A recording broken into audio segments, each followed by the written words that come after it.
Which line will be better for the Hogs this season? Offense or defense? Let's find out. Welcome into episode 40 of the Woo Pig Weekly podcast here in the home field studio, your weekly source for all things Arkansas Razorbacks. Episode 40 is brought to you by Home Field, home of premium vintage collegiate apparel. You can go check out their Razorback collection, and they have some nice stuff that, if you find something you really love, you can use promo code Variety Sports in all caps to receive 15% off that order. So go check them out today and, find your next new favorite Razorback shirt to wear to games or around the house, wherever it may be. So we'll start out here with, once again, some not fun news as earlier this week, former Arkansas basketball player Reggie Chaney passed away this week. So, I don't know what it is about former Razorbacks this summer, but it has not been good for if you've been a former Razorback athlete. Majority football, but this time it hit the basketball realm. So, you hate to see this continue to happen to the Arkansas alumni and players of that nature. What's your take? Yeah, just kind of the same situation, man. Just feel horrible for his family. I know he had transferred out of Arkansas after, I believe it was his sophomore year, went to Houston. But he still had a ton of friends from the university, a lot of ties to the university still. I mean, I know a lot of people that were really, really close with Reggie that have said nothing but great things, that he was, kind of another situation, just somebody that was such a good person gone way too soon. So really sad to see that. I hated to hear that news. I just feel for his family and everything. Yeah, I agree with that. When I saw, I think a tweet or post on X, whatever you want to call it, from Mason Jones, earlier this week, talking about how I think he was over in Europe somewhere where the time was different, but, got that news and, said it was just, terrible. I think I saw something from Daniel Gafford, several of his former teammates, wishing his family and the best and all that. And I mean, that's all you can do. But like we said, we hate to see this continue to happen. I don't know what it is. I don't know if it's just bad luck, wrong place, wrong time situations, but, we'll keep sending our, thoughts and everything towards the way of these families of these players that have fortunately gone too soon, but, hopefully, their families find the best way to cope with this news and, can find a way to move on. And so with that, we'll jump into our Arkansas football news this week, where we've got a few more updates from our preseason awards watch lists, where Rocket Sanders has been named AP preseason All-American second team. I personally think he should be on that first team tier list, just with his level of play. But, I mean, what can you do with your AP voters? I think it goes into that. We've talked about it time and time again, where you're at Arkansas, you're not going to get the recognition you deserve as if you were, somewhere else. Yeah, I'm going to jump in there and just say something quick, too. There is a couple other running backs in the country that I think are right up there with Rocket as far as terms of last year's production and the offenses they play on. I do think that Rocket actually is probably primed for the best year in 2023. I think he could have the best year out of the couple of guys I'm about to mention, but obviously Quinshon Judkins at Ole Miss had a fantastic year last year as a freshman. I actually think he could maybe kind of come back down to earth a little bit this year compared to his stats from last year. And then the other guy you got to mention is Blake Corum from Michigan, who's just a stud, but I think that they've got a second running back, and I can't remember his name off the top of my head, who's also quite good. So there's some other guys out there that are, in my opinion, kind of close to Rocket's level. I do think Rocket has the edge as far as going into the 2023 season. The team that's around him, his offensive line, the quarterback that's supporting him, the way they kind of go hand in hand together. I don't know. I feel like this is going to be Rocket's year to really lead the pack from a rushing, stats, whatever you want to call it, standpoint. Yeah, I agree with that. And one thing that not necessarily a soapbox to me that I keep seeing that I don't understand why people are saying this is, they're ranking Quinshon Judkins from Ole Miss over Rocket, saying he had a better season last year. But I feel like that's not a valid argument when Rocket clearly had more yards and performance last season. I don't know if it's just because it was an outstanding freshman season for him, But I mean, to me, you've got to look at a more experienced Rocket, especially going in this season. And like you said, he could come back down to earth this season. Whereas I think, like you said, Rocket's prime to just have a, maybe knock last year's stats out of the water with this season. I've seen Danino say he's never seen a guy like Rocket, being a upperclassman come in, and said he works like a freshman as far as his work ethic and wanting to improve continuously. He said a guy that had 1,500 yards rushing last season, he's never seen a guy like that come in and work as hard as Rocket has. So I think that kind of just gives you an idea of what to expect out of him this season. Yeah, I think that's very true. I mean, we can sit here and speculate all day, but I really do think that Rocket could have his best season yet, and he's had some great ones for us already. Yeah. And then so we'll jump down to preseason coaches, all SEC first team. We had 2 Razorbacks make this list. Dwight McLaughlin and Rocket Sanders made the preseason coaches SEC first team. On the preseason coaches, all SEC second team, you have KJ Jefferson, Brady Latham, Bo Limmer, and Cam Little. Another guy that I think is getting overlooked not only in the SEC but in just the entire country is KJ Jefferson. I don't think he's getting the recognition that he deserves, and I think is going to show everybody this year. Use that as his fuel, chip on his shoulder. Have a great healthy campaign and really put himself up there for a potential dark horse, not even dark horse, but Heisman, and on that Heisman list. Yeah, I think that's obviously part of the goal, just for him to really showcase his talents this year. Being a lot of eyes on him from a draft standpoint. Obviously, I think the expectations are high from fans' standpoint also. So I'm a little surprised he's on the second team. I definitely can see Dwight and Rocket on first team. That's no doubt to me. But I really don't see another quarterback out there that's the overall package that KJ is. Just from a stats over the last couple of years, plus his talent level, his throwing ability, his running ability, all those things combined. I mean, there's a couple other good quarterbacks in the SEC. Don't get me wrong, but in my opinion, I thought he probably should have been bumped up to that first team as well. So to your point, I think that could be a little bit of a source of a chip for his shoulder this year. Agreed. And so on news of commitments, Arkansas over this past weekend landed a commitment from 2024 3-star linebacker Wyatt Simmons from Searcy, Arkansas, and another in-state recruit that Sam Pittman landed here, adding to our, linebacking core for next season, which we're going to have a young core. We've got a lot of young guys this year with some veteran experience too, with some transfers that came in. But I think this defense is starting to be built in a sense for the future with the young players we have come in. And plus, we mentioned before the show, you got to look at the transfer portal too. That's really changed the game. Guys can come in, after a freshman season or after a junior season looking for kind of a fresh start somewhere else. So, it's good to see us continue to recruit those positions that even though we may feel like we've got a deep room right now, but you never know what can happen with injuries. We saw that last season with our secondary. So, better to have those guys on the roster than not. So, we'll continue to keep you updated on any other, commitment for next season's class. But this is another one that Arkansas got, a good one out of Arkansas. So, keeping that in-state talent in-state. Can't beat it. That's the job. And now we'll move over to our main event for this week, where we're breaking down the position group, and we're actually going to be doing 2 this week as we're getting close to football season. Football season is 10 days away.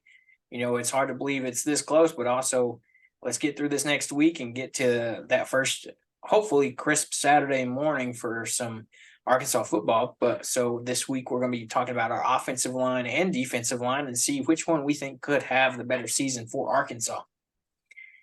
So we'll start out here and we're not going through every player we have on our roster, just our expected starters and their backups for the season. If we tried to go through all the entire roster, that would literally take quite a bit of time, and we don't want to do that here. So we're going to start with our left tackle. Expected starter is redshirt sophomore Devin Manuel. He's 6'9", 310. He played in 1 game last season where he played for 9 snaps. So a guy that on the younger side, got a few snaps last season, was able to see some some game action, but I think he's going to have a key role here, as he's going to be one of the guys protecting KJ's blind side. So he's going to be in a critical role. I know in the first couple of weeks of camp, he had an injury, and that's where Andrew Chambly comes in. He's a 6'6", 304-pound redshirt freshman that redshirted last season that has really been competing for a spot as well. I think this left tackle position is one of the positions they say is the most really up in the air as far as a position battle between two guys. Yeah, that's what I've heard also. I don't know details specifically. I haven't seen a whole lot of film from camp or anything like that. That's unfortunately not what you get on social media highlight pages, is the grinding that's having in the trenches, as they say. But I have heard good things about both these guys, and I'm sure they'll make the correct decision. The best part about the situation here, and we're going to talk about it on a bunch more of these positions as well, is just the competition level that you've got. You know, that mentality of iron really does sharpen iron. I think that's what we're seeing a lot of here, and I have some high expectations from this offensive line this year. Honestly, I'm hoping I don't get let down, but I really do think that just the competition level from some of these guys, the way they're improving, you know, kind of encouraging each other to improve, all of that together, I think there's going to be a lot of benefit come out of that. I'm excited to see how well these guys can gel together and be a complete line. I think so too. And I think, you know, we're talking about all this hype for KJ and Rocket and, you know, what kind of seasons they could have. A lot of that is going to be due to how well this offensive line performs. They can't be able to do their job unless, you know, they have the time and the protection to do so. And so that's why this is going to be one of the biggest position groups to keep an eye on if Arkansas is going to have success this season. Very true. And then we'll jump over to our left guard, where, you know, I think that position is pretty solidified with redshirt senior Brady Latham coming in this season at 6'5", 312 pounds. He started all 13 games last season at left guard. So, you know, experience, knows how SEC play is, you know, not too worried there. His backups for this upcoming season, as of right now, is we've got redshirt sophomore Emory Wiggins. He's 6'3", 310 pounds, spent the 2022 season at Coffeyville Community College, where he started 4 games at center. And then you also have redshirt sophomore Josh Street, 6'6", 311, played in all 13 games last season, mostly on special teams.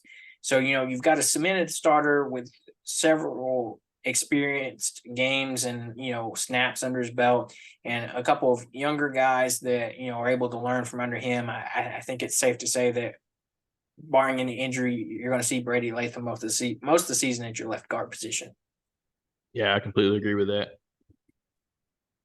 And then as we jump over to center, the guy that's going to, you know, anchor this entire offensive line and kind of be the leader of that group, you've got redshirt senior Bo Limmer coming in at 6'5", 307 this season. You know, he started 12 games at right guard last season and then shifted over to center in the Liberty Bowl last season. You know, same case situation. You know, he's got this center position, cemented and solidified this season. And so his backup is also, you know, a guy we mentioned for that left guard spot is Emory Wiggins. You know, he played that position at Coffeyville Community College last season. So, you know, got some experience at that position, but a young guy that can just, you know, hopefully be a sponge and soak up all the experience and, you know, advice and whatever it may be from Bo Limmer as he, you know, is getting ready to have his last season in a Razorback uniform. Yeah, this is actually the position that scares me the most out of our offensive line, just due to the fact that if Bo Limmer does go down, that is such a huge loss. He's such a key piece to this offensive line, obviously being center, but just his leadership abilities, kind of who he's grown into. He's getting obviously the recognition for it finally, being on some preseason watch lists and all that. But I really hope that he stays healthy all year. I actually think a lot of this team's success is going to rely on his health, frankly. I would almost as much as KJ and Rocket. You know, if those two guys don't stay healthy, we're going to have issues. If Bo Limmer is somebody that doesn't stay healthy, we're going to have some serious issues. Yeah, that's a very good point. You know, he anchors this line. So if you have to go from him to a redshirt sophomore that was a transfer that came in, you know, hopefully Pittman has these guys ready, you know, next man up mentality. But, you know, either way, if that was the case, this would still be a huge loss to this team with, you know, some of the expectations we have. And so we'll jump over to right guard, where the biggest guy on the line that's got this starting spot, I think for the most part locked up, is you've got transfer redshirt junior Josh Braun, that's 6'6", 348, spent last season at Florida, started 4 games, I believe, for Florida last season at that right guard spot. And he is backed up by redshirt freshman Imarion Harris. He's 6'7", 292. He redshirted last season where he saw limited action in 2 games. He actually, I think, got the start in our Liberty Bowl game before he went down with injury right at the beginning of the game. But another position here that, these linemen got to pave the way for Rocket and KJ. So, I like having a guy that's, got that type of size and physical stats there, on the line at that guard position. Yeah, 6'6", 348, dang near 350. That's a big dude. We were talking about it a little bit before the show, and we'll cover it a little bit later, but this line is starting to kind of look a little bit more like that 2015 offensive line, where everybody's over 300 pounds, everybody's huge, which with Ben Souders in there, from what I'm hearing, these guys are still nimble though, which is just crazy to think about. These 300-pound guys that can actually move their feet, have great footwork, and move guys out of the way with their speed even. So that's pretty impressive to hear some of the talk that's going around the hill right now, just around the line. Yeah, very true. And as we round out the offensive line at our right tackle position, you've got the starter with sophomore Patrick Kutas. He's 6'5", 213. He played in all 13 games last season, mainly on special teams. But he's a guy that I think has got the most praise out of camp from what I've seen so far, and reports and everything, saying that he's made a huge jump this season. And from an article I seen said could have the most potential as a player on this offensive line as far as his ceiling and his development can go, with him only being a sophomore. Whereas we got a couple of redshirt seniors on the other side of the line. So, that's very encouraging to see that, we got a sophomore that's starting that said he has a huge ceiling for what he could do here at Arkansas. And he's backed up by senior Tykees Crawford. He's 6'5", 326, played in 10 games last season where he got 2 starts versus LSU and Kansas. He played 114 snaps, and he only allowed 2 sacks over 47 pass plays. So as we round out this offensive line, I think they are primed, for a decent season that can, like we said, help out Rocket and KJ this season, have a big season as well. Yeah, I think that's extremely true. The biggest, most critical factor, and we're going to talk about it till we're blue in the face, is just, can guys stay healthy? It seems like that's kind of been our Achilles heel over the last couple of years, as we've had some really good teams that have showed spurts, and then boom, you lose somebody that's a critical piece early on in the year, and it's just a struggle to try to find a replacement for them. Jalen Catalon comes to mind, somebody that really, in my opinion, we never really got to see his full potential as a Razorback, just due to some of the injury issues he had, which is unfortunate. But anyways, just hoping that this whole line can really stay healthy, especially some of the critical guys like Bo Limmer and Brady Latham. I look at those 2 guys that kind of really lead the way and keep everything gelled together. So definitely excited to see what they're able to do. Some big boys, though. That's the main thing that really sticks off the page to me. Yeah, and you hinted at it earlier, Seth. We're talking about this line is getting very back to a Pittman style offensive line, and you really got to go back to, when you're talking about a really good offensive line at Arkansas, was that 2015 season. Alex Collins, Jonathan Williams, those guys playing behind an offensive line that averaged 328 pounds, which was larger than most NFL teams that year. So, when you look at that, the average O-line weight between our starters this season is 318 pounds, which is only 10 pounds shy of what that line was in 2015. So I think we're definitely seeing Pittman put his mark on this offensive line with his, with just how he coaches an offensive line. I mean, look at what he was able to do at Georgia, and with all those guys that he coached there, and has been able to get into the NFL. So I think that bodes well for Arkansas. And, he's got some guys coming in that's highly ranked, and, more towards that bigger size. So, I think that's a good sign for what Arkansas has right now and is headed in the future. Yeah, I completely agree, man. I love to see it. And so now we'll jump over to the defensive side of the ball with our defensive line, which this is another position group that has, been really touted this offseason. And the word that I've heard go around about this position group is they have a ton of potential. This is a position group that if they can perform like they're expected and how they've been performing in fall camp with all the reviews and raving going on, Arkansas could have a lot better defense than it did last year. And it could be thanks to some of these guys up front that we're going to talk about here. And so we'll jump in here with our defensive end position where, I think the guy that most everybody's excited about is junior Landon Jackson. He's coming in at 6'7", 281 this season. We mentioned it earlier in a episode or two back where, he finished last season at 237. That's a big jump in an offseason. And I think that's credit to, like we've been saying it over and over again, Ben Souders that came in and really changed this, strength and conditioning program. And so as far as last season, he played in all 13 games. He had 7 starts where he had 23 total tackles, 9 solo tackles, 14 assisted tackles, 3.5 tackles for losses, 3 sacks, 1 forced fumble, and 1 pass deflection. So I think this is a guy who, once again, we've said it before, if he stays healthy, I think is primed for a big breakout season. Yeah, I completely agree.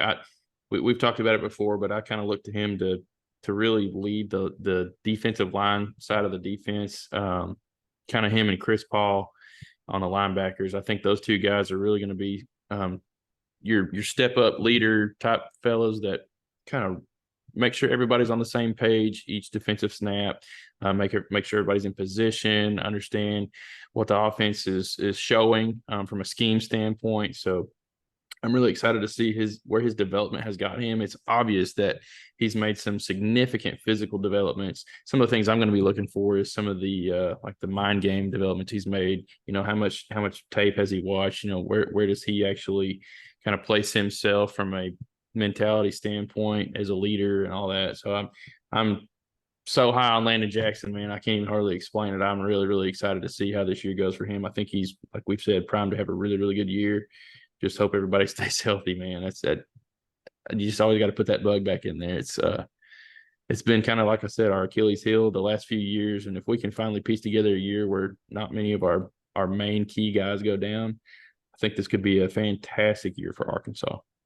Yeah, and I think that's one of those things you can't say enough, especially after a season Arkansas had last year where, we were just decimated by injuries. But, another guy that's getting a lot of raving and, high praise out of camp is redshirt senior Trajan Jeffcoat. He is a transfer that came over from Missouri. He's 6'4", 281.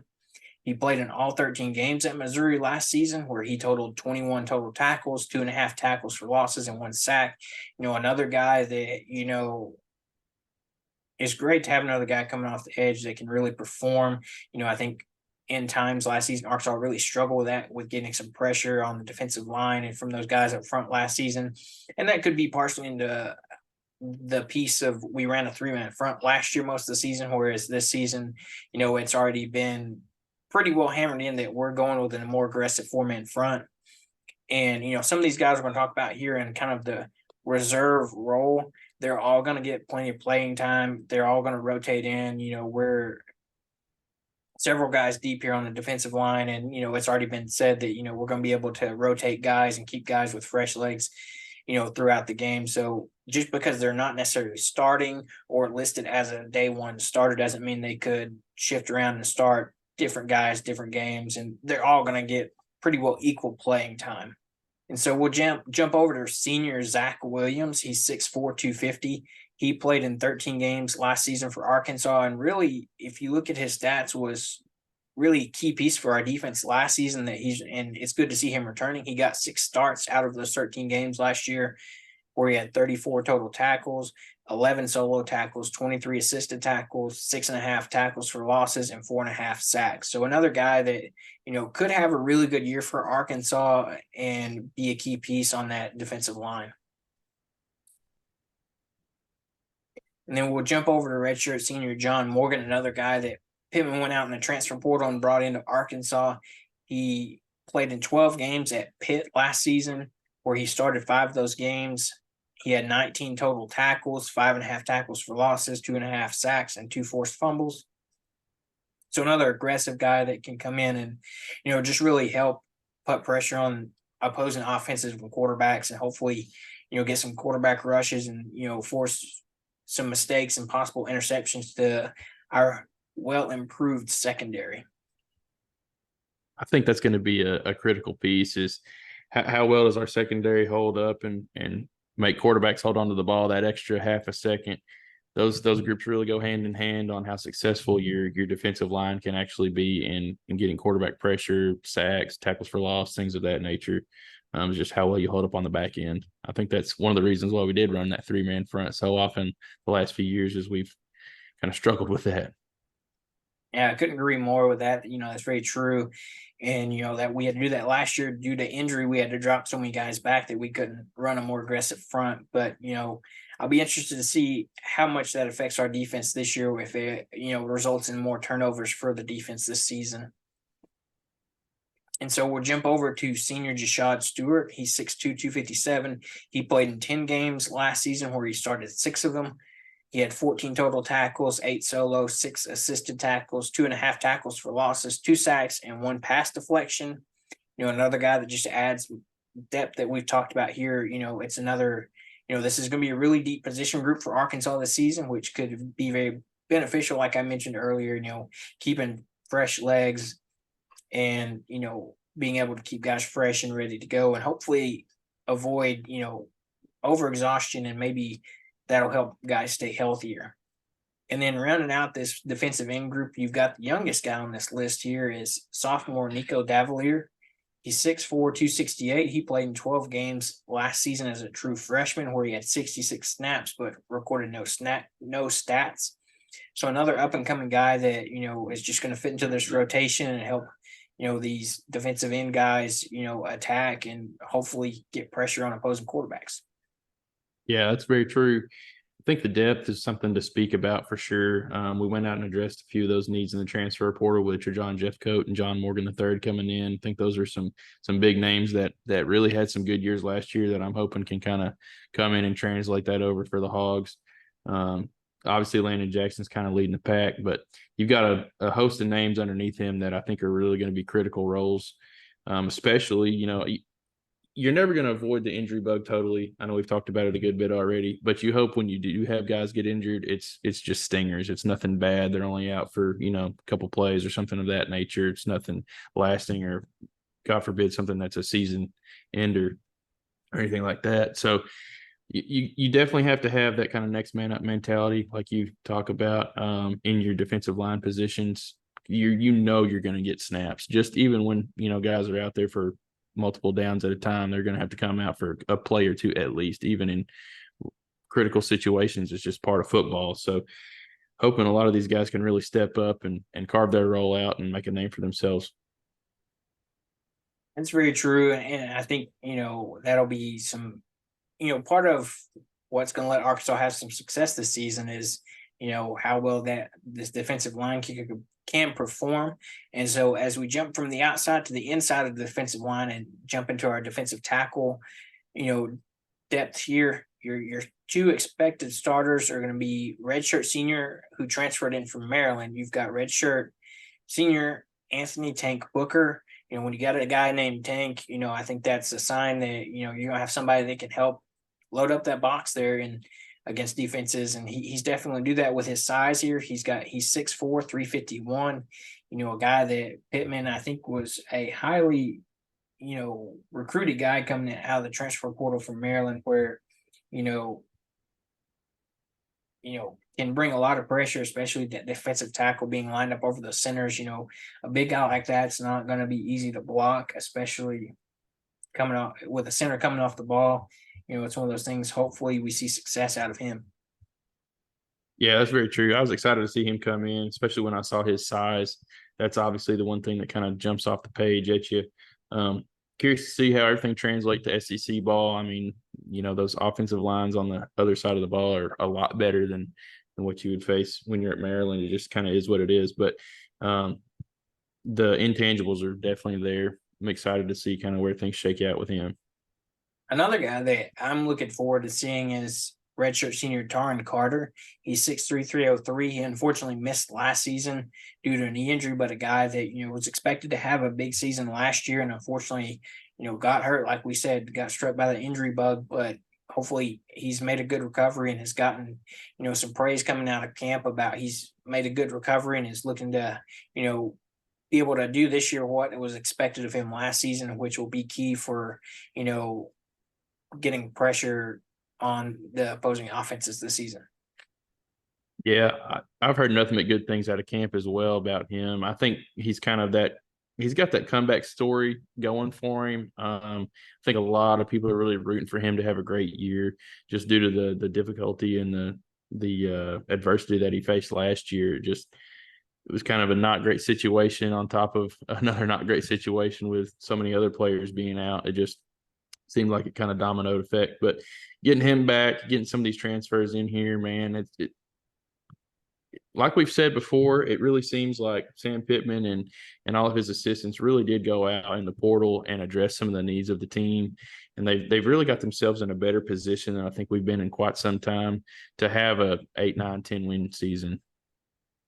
Yeah, and I agree with that. And I think, depth is something that you could say Arkansas didn't really have the luxury of having last year, whereas I think we see that this year with our position groups, and we'll just dive in here, backing up these two guys that we just talked about are redshirt seniors. You've got redshirt sophomore Cam Ball, 6'5", 319. He's a guy that I'm excited about, had high praise when he came into the Arkansas program, played all 13 games last year where he had 31 total tackles, 9 solo tackles, 2.5 tackles for losses, 22 assisted tackles, 1 sack, and 1 forced fumble. So a really, hungry young guy that's wanting to prove himself and, has that edge, I think, that can really just boost, his playing time at Arkansas.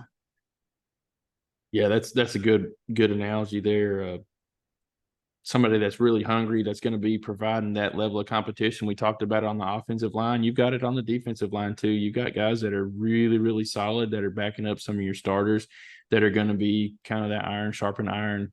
Same analogy there. I think Cam Ball, he really did step up. I think he had to step up last year, just with some of the other injuries that were going on. He really came in and did his job, and I think that bodes well for him and being kind of that next man in. If things do shake around where you need to sub somebody in, I think he's going to be the guy. I think I wouldn't be surprised by the end of the year if he is starting. He's that level of a player.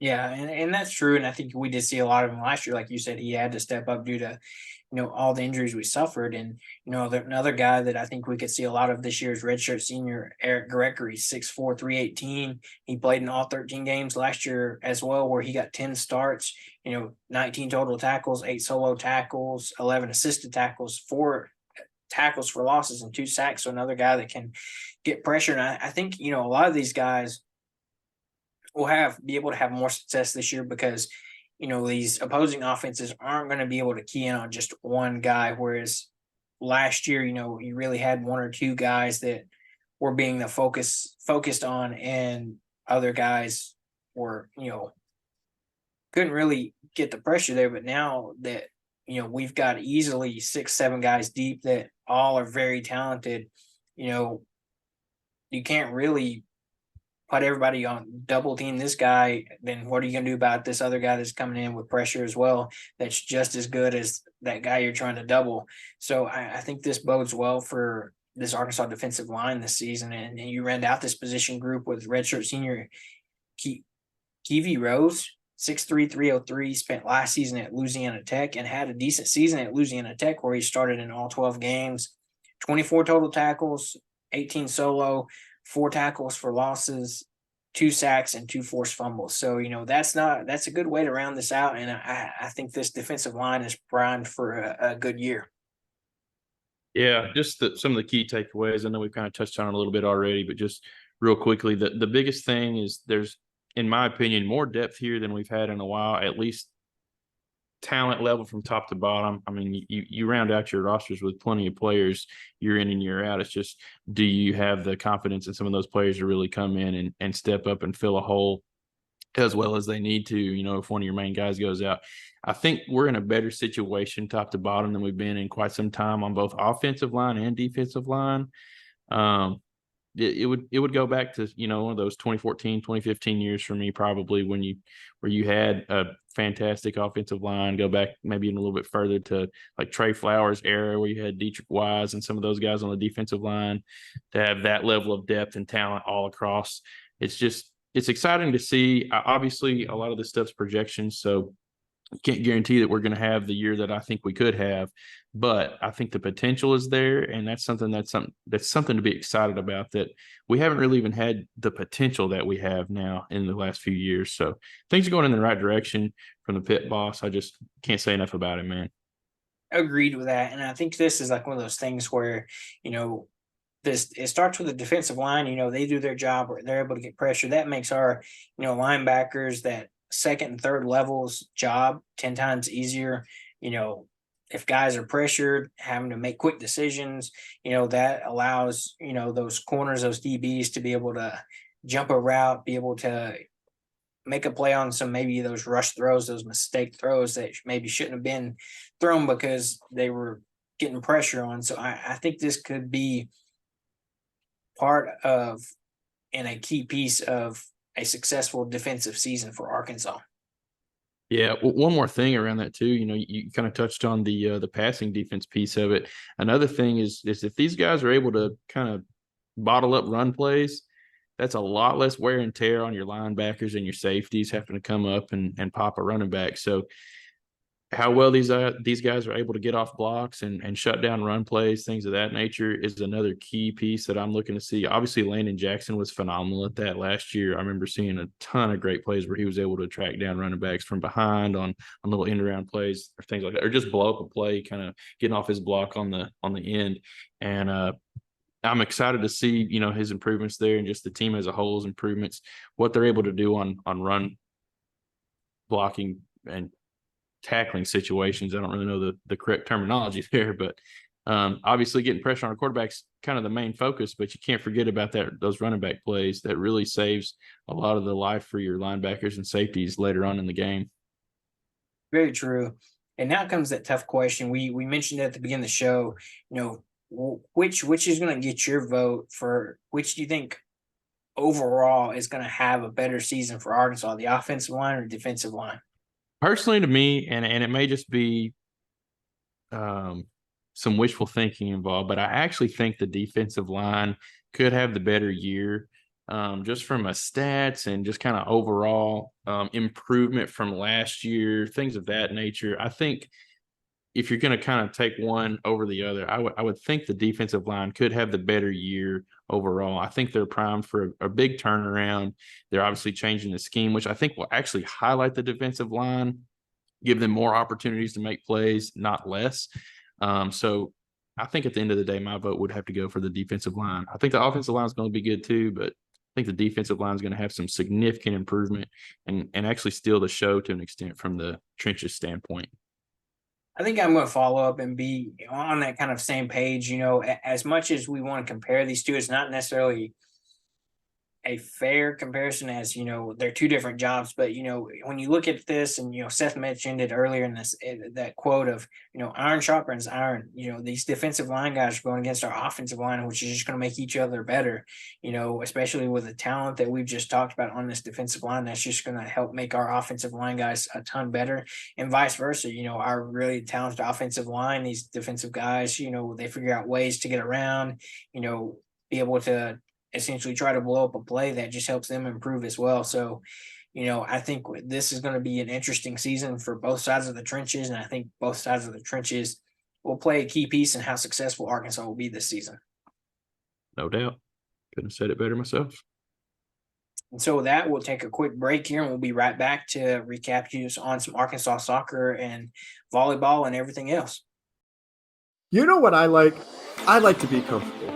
I also love representing my favorite sports teams. And in the Clutch, I am able to have the best of both worlds. In the Clutch Apparel is your one-stop shop for all things sports. They have officially licensed gear from all your favorite teams and players from the NHL, MLB, NFL, and more. They have sports classic tees, from yesteryear and beyond. Check out their full website in the link down below. When you enter the promo code Variety Sports, you get 10% off everything site-wide. Feel comfortable with your sports apparel and go over to their website now at endtheclutch.com. And don't forget to use our code Variety Sports to get 10% off. And we're back now, and we'll cover some Arkansas soccer, and we'll let Seth cover this part as he's starting to become our residential soccer guy here on the show. And, Arkansas had their first official soccer game of the season that actually counts on the record versus Arkansas State. So you can take it away, Seth. Yeah, man, I definitely can't say I'm an expert yet, but I have gotten a little bit more into it since last we spoke. So like Caleb said, Arkansas did take on Arkansas State this past week, where Arkansas got the win 6-0. So a fairly easy matchup for the Razorbacks. Ainsley Erzin got things started for Arkansas with the first goal at the 4-minute mark. So it didn't take too long. And then Sierra Cotillard, our goalkeeper, actually scored the next goal on a penalty kick. Excuse me, I don't believe that was the next goal. It was the 5th goal. Anyway, she scored a penalty kick goal, which was kind of a exciting thing for her. That's not something very often for goalkeepers to get to do. So definitely an item of note there.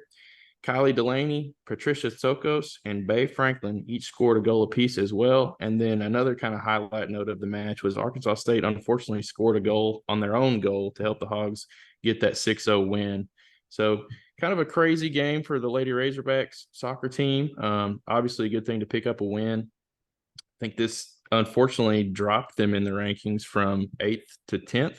So it's unfortunate to get a win of that nature and still drop in the rankings. But I think that speaks testaments to kind of the way that the rest of the nation shakes out from soccer standpoint and how each of these matches is fairly critical. So the next match that the Lady Razorback soccer team has is against Oregon on August 24th. We'll give you a little breakdown of that later on in the show. But what are your thoughts on the first game of the season for the Razorback soccer team, Caleb? So I think they're coming out hot and, really hungry after last season.